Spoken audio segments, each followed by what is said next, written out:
Nagkaroon ng mainit na eksena sa isang Senate hearing matapos magwala si dating Pangulong Rodrigo Duterte at ihagis ang mikropono kay dating Senator Antonio Trillanes IV. Ang insidente ay nagdulot ng kaguluhan sa loob ng Senado at naging usap-usapan sa buong bansa. Ayon sa mga nakasaksi, tila hindi na kontrol ni Duterte ang kanyang emosyon dahil sa umunoy pagsisinungaling ng ilang politiko na kasama sa pagdinig. Sa kalagitnaan ng talakayan, inakusahan niya ang ilang mga politiko ng pandaraya at panlilinlang sa publiko, bagay na naging sanhi ng kanyang biglang pagkakainit ng ulo at paghagis ng mikropono kay Trillanes. Mabilis na namagitan ang seguridad at mga senador upang maiwasan ang mas malalang insidente. Ang insidenteng ito ay nagdulot ng iba't ibang reaksyon mula sa mga mamamayan at sa politiko. Maraming netizens ang nagpahayag ng suporta kay Duterte na ayon sa kanila ay hindi natatakot ipaglaban ang katotohanan laban sa mga politiko. Samantalang iba naman ay nananawagan ng mas maayos na pag-uusap sa loob ng Senado upang maiwasan ang ganitong uri ng insidente. Ngayon patuloy na sinusubaybayan ng publiko ang mga susunod na hakbang ng Senado at ni Duterte sa gitna ng mainit na usaping ito. At yan nga ang balitang ating pagkakatutukan. Ngunit bago ang lahat, siguraduhin mag-subscribe at ihit ang notification bell para sa patuloy na pagtutok sa mga silap ng bagong balita sa tunay na boses ng masa.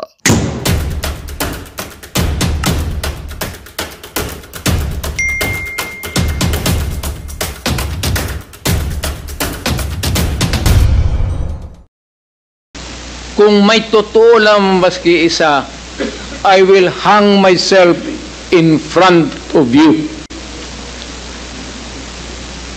You can summon, I will sign a waiver, all banks, pati yung World Bank ng Amerika. Kung may isang totoo lang nakiting, I will resign and I will ask my daughter to resign and everybody in the family. That is my guarantee, and I will hang myself. Will the former president be okay that if we draft the waiver now, that it be signed today instead of tomorrow? Will you be fine with that, Mr. President? Anong kapalit, sir? Hindi. Sampalin ko siya sa publiko. Hindi, wala naman. Ngayon na. Wala pong galunan. Mr. Chairman. I'll give you a no. Sasampalin ko sa Mr. Chairman. Session suspended.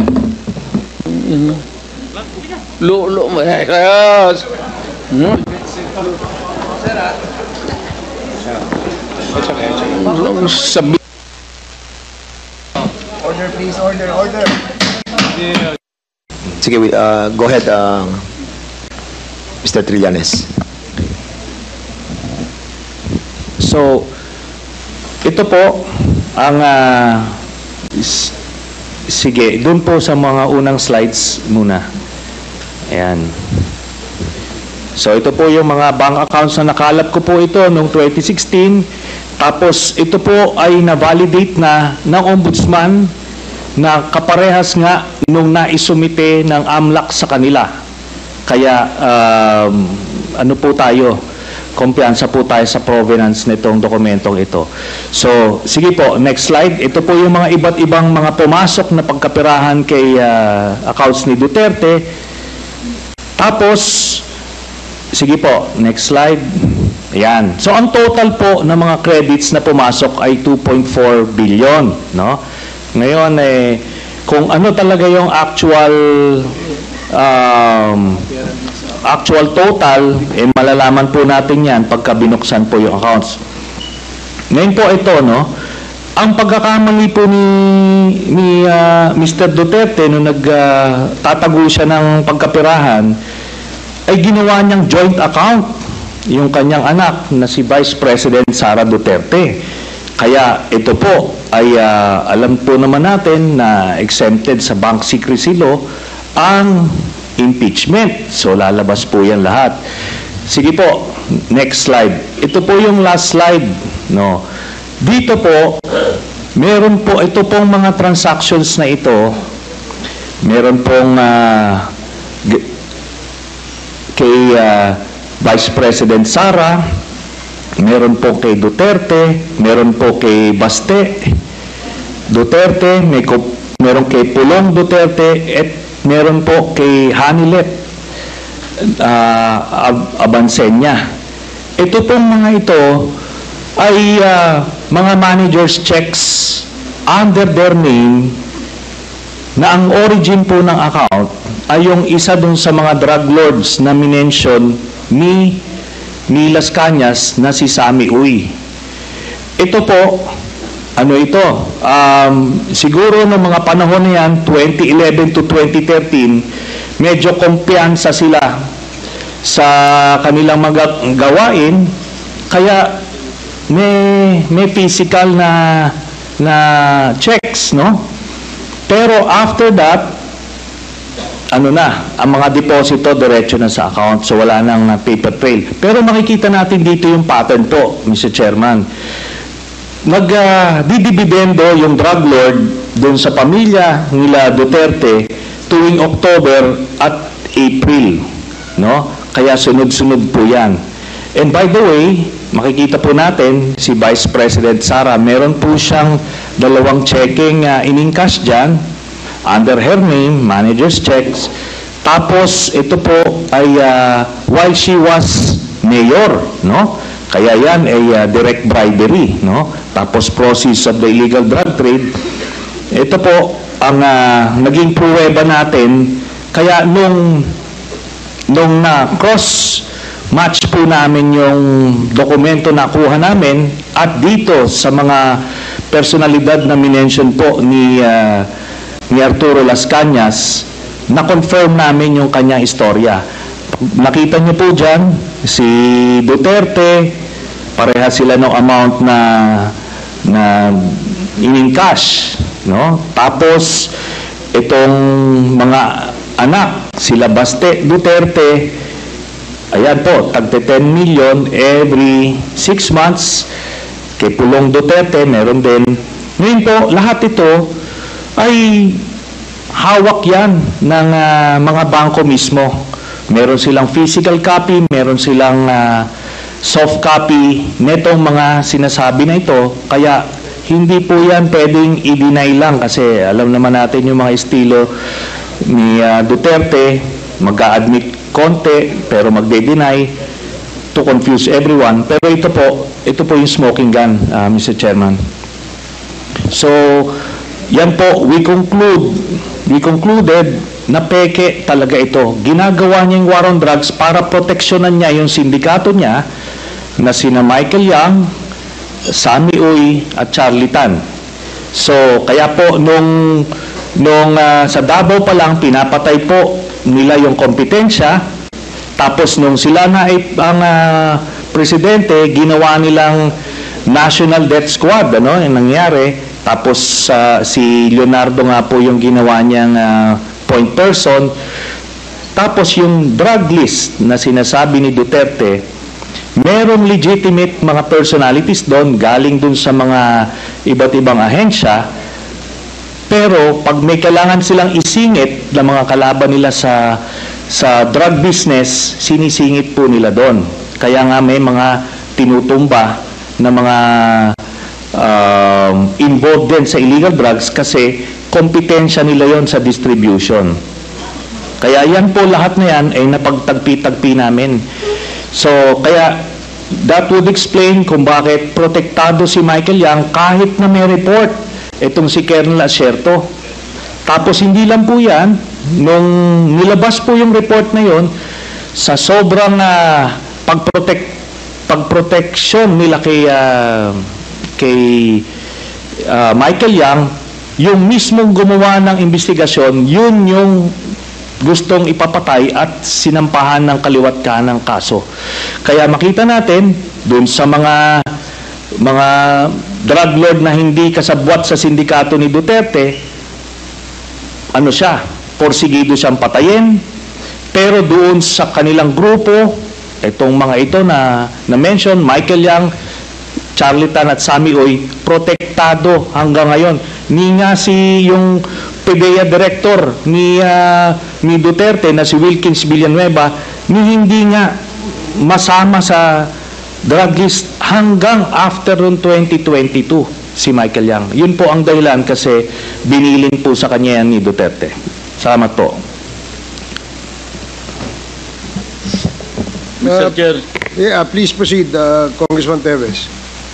may I Mr. ask Chairman. the former President kung alam niyo po ba na kinasuhan po ni former Senator Trillanes sina Congressman Paulo Duterte, Attorney Mans Carpio for drug smuggling? Hindi ho. Pero kung totoong drug smuggling man sila, they should be prosecuted in court. And if convicted, they should serve sentence in jail. Hindi ko pipigilan yan. Kung totoo. Ngayon, yung narration dito ni ko kilala itong taong to, forgot his name. Your Honor, if there is an iota of truth, iota lang, baski konti lang, you can find out, may nilagay siya ng records. Now, I'm willing to execute an affidavit or kayo na lang to summon the banks pursuant to my waiver. Kung may totoo lang maski isa, I will hang myself in front of you. You can summon, I will sign a waiver, all banks. Pati yung World Bank ng Amerika. Kung may isang totoo lang nakiting, I will resign and I will ask my daughter to resign and everybody in the family. That is my guarantee. And I will hang myself. Mr. President, Yes, Your Honor. Nalilito na ako kung anong sabihin ko. Pero sabi ko kung if I'm lying or if my statements are falsely stated, or if there is an iota of magbigti ako. So, in the same manner na kung magbigti ako, si Trillanes dapat magsabay rin sa akin. okay, duly noted of your thoughts, Mr. President. Former Senator Trillanes, you're recognized. Maraming salamat, Mr. Chairman. Ito pong dokumentong ito po yung naging basis ko nung plunder case na final ko kay Duterte noong 2016. At ito po ay inimbestigahan ng Ombudsman at ang Deputy Ombudsman Arthur Carandang, and I think the Quadcom can invite him. Siya ang nag-conduct ng investigation. Humingi siya ng dokumento sa AMLAC at kinonfirm niya. And because of that, tinanggal ni Duterte si Deputy Ombudsman. Now, aside from that, so pwede natin, suggested by Chairman Paduano, na yung AMLAC mismo, unless, since hindi naman na siya incumbent, ay pwedeng ma-access yun with the waiver. Pero we've been there before. Nagsabi na yan siya na magbibigay siya ng waiver. Puro bluff yan. Pero hindi, kaya nga mas maganda kung ma-draft na po natin yan ngayon para papirmahan niya yan dito, no? Para wala nang alibay. Pero ito po, I'll be presenting later on, Mr. Chairman, a video of his actual admission of these accounts. No? So, ito naman pong mga cheque na in-encash, in-extract lang namin from that long list. Mga managers' checks po yan, hindi nawawala sa system po yan. And later on, exempted sa impeachment cases, kaya pwede po lumabas yan, ipepresenta po yan. That's the smoking gun ng proceeds of the illegal drug trade ng Duterte crime family. Salamat po, Chair. Thank you very much, Sir, former I have Senator to respond Trillanes. to it. This Former guy President, is with all due story. respect, I'll have to follow the rules. Yeah. I will give you time later, Mr. President. I will give you time later. Just so that we can put to rest this issue of waivers, because it's been going back and forth. Will the former president be okay that if we draft the waiver now, that it be signed today instead of tomorrow? Will you be fine with that, Mr. President? Anong kapalit, sir? Hindi. Sampalin ko siya sa publiko. Hindi, wala naman. Ngayon na.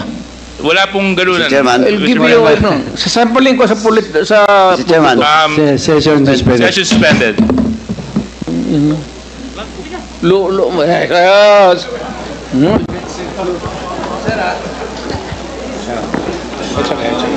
Sabi. Order, please, order.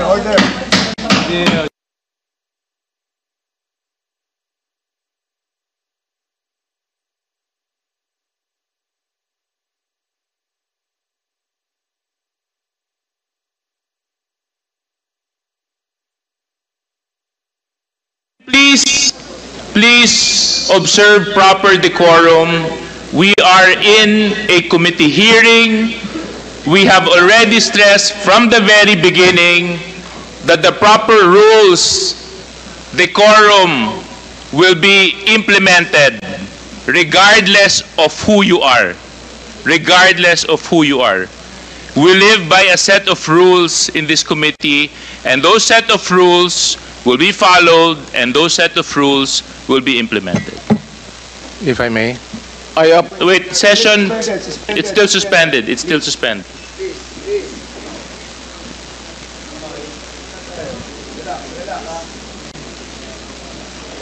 Just so that we can put to rest this issue of waivers, because it's been going back and forth.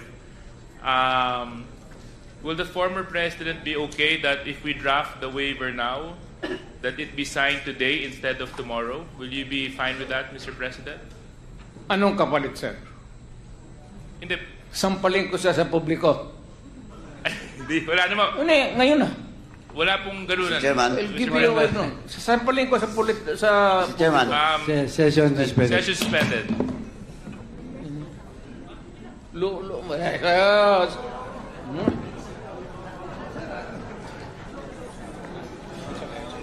Sabi.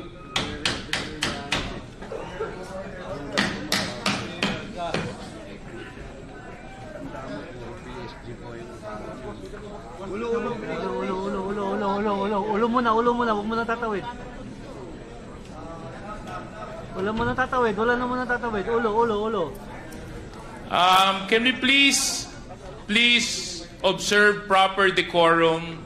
We are in a committee hearing. We have already stressed from the very beginning that the proper rules, decorum, will be implemented regardless of who you are. Regardless of who you are.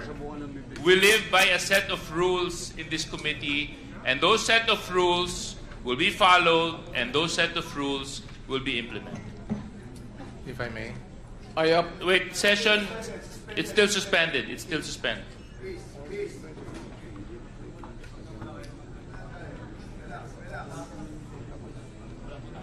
Sorry ho.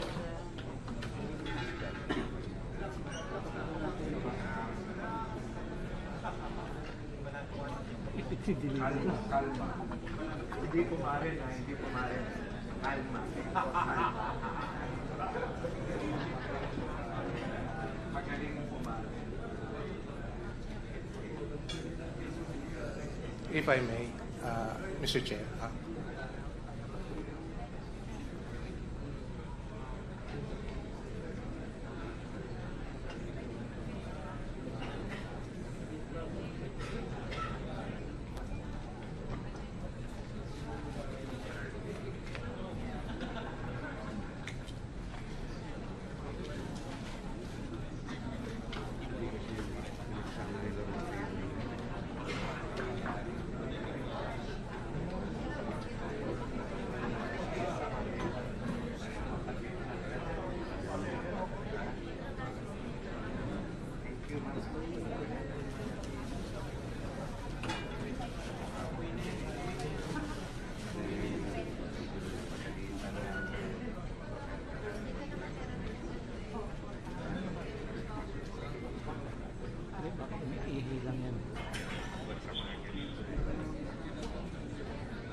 ano sir? Dito lang sir. Solid sir.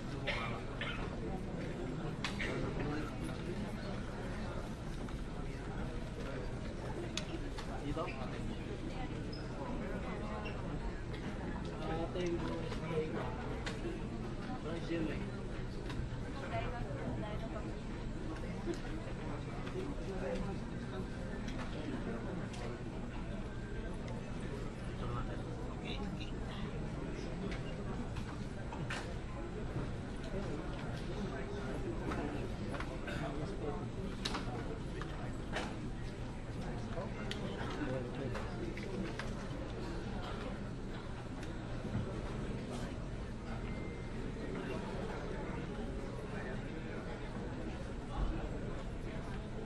Wala si ano, wala si Ace Barbers. Si Shell. Ah. Lagi si Sheldon. Oh, subo na subo. Haba na. The hearing is now resumed. Chairman? Yes, Chair. SDS. Mr. Chair, may I move with priority? Former Mr. Chairman, President, I just would like to apologize for the unbecoming behavior. Init sa ulo lang yun. thank you very much for your apology. It is accepted, and I hope that the others beside you would also observe proper decorum. So, but thank you very much for your apology. SDS and Mr. Chairman, may I move to strike off the word sampal on our record? There's a motion to strike off the word sampal in the records. Any second to that? Second, any objection? There being none.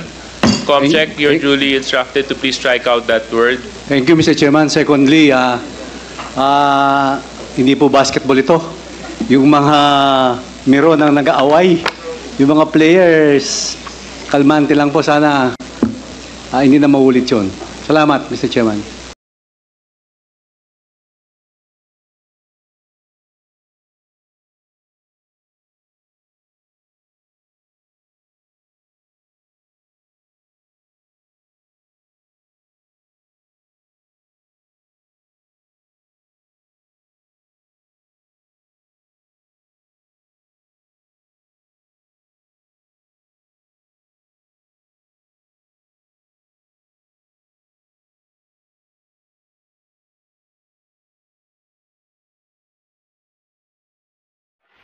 Magandang balita ang hatid namin sa inyo ngayong araw. Sa pagtatapos ng aming balitaan, nagbigay kami ng mga mahalagang impormasyon. Maraming salamat sa pagtutok at pagsuporta sa aming programa.